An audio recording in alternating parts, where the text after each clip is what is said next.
RTV app వార్తల్ని క్షణాల్లో చదివే అవకాశం ఉంటుంది. ఒక న్యూస్ పేపర్, ఒక టెలివిజన్ ఛానల్ మీ చేతుల్లో ఎప్పుడూ ఉంటాయి.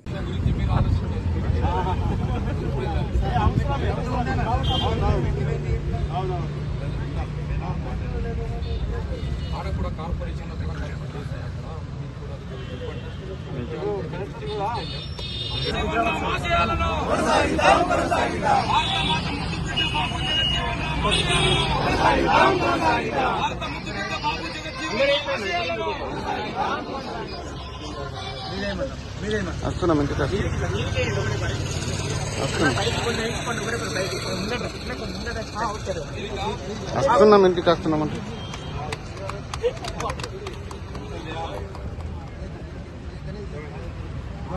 16వ బాబు జగజీవనరావు జయంతి సందర్భంగా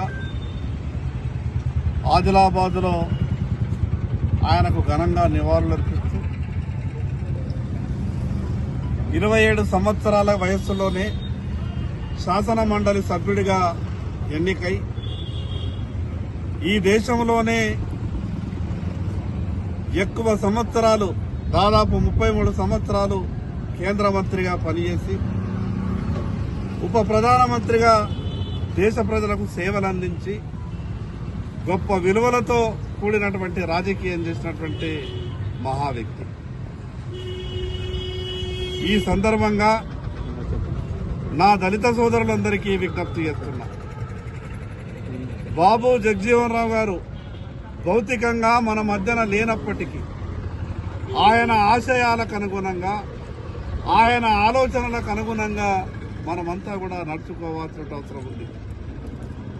స్వతంత్రం వచ్చి 75 సంవత్సరాల తర్వాత కూడా ఇంకా దళిత జాతి పడుతున్నటువంటి అవమానాలు ఇంకా చాలా ఉన్నాయి.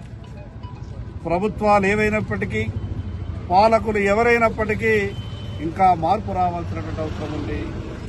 ఆ మార్పులో మనమంతా కూడా కీలక పాత్ర పోషించాల్సిన అవసరం ఉంది. కేవలం జయంతి, వర్ధంతి సభలలో మాత్రమే దళిత జాతి గురించి మాట్లాడితే సరిపోయేటటువంటి పరిస్థితి కాదు. నిరంతరం బడ్జెట్లో కేటాయిస్తున్నటువంటి దళితుల కేటాయింపులలో కేవలం బడ్జెట్లో మాత్రమే కేటాయింపులు ఉంటున్నాయి, ఖర్చుల్లో మాత్రం అవి సరైన రీతిలో ఖర్చు అయితలేదు.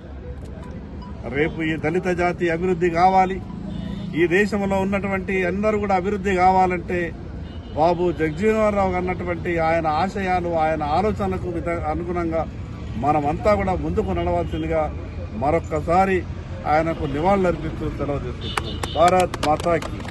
మరిన్ని వీడియోస్ కోసం ఛానల్ ని సబ్స్క్రైబ్ చేయండి, లేటెస్ట్ అప్డేట్స్ కోసం వాట్సాప్ ఛానల్ ని ఫాలో చేయండి అండ్ లింక్ డిస్క్రిప్షన్ లో ఉంది.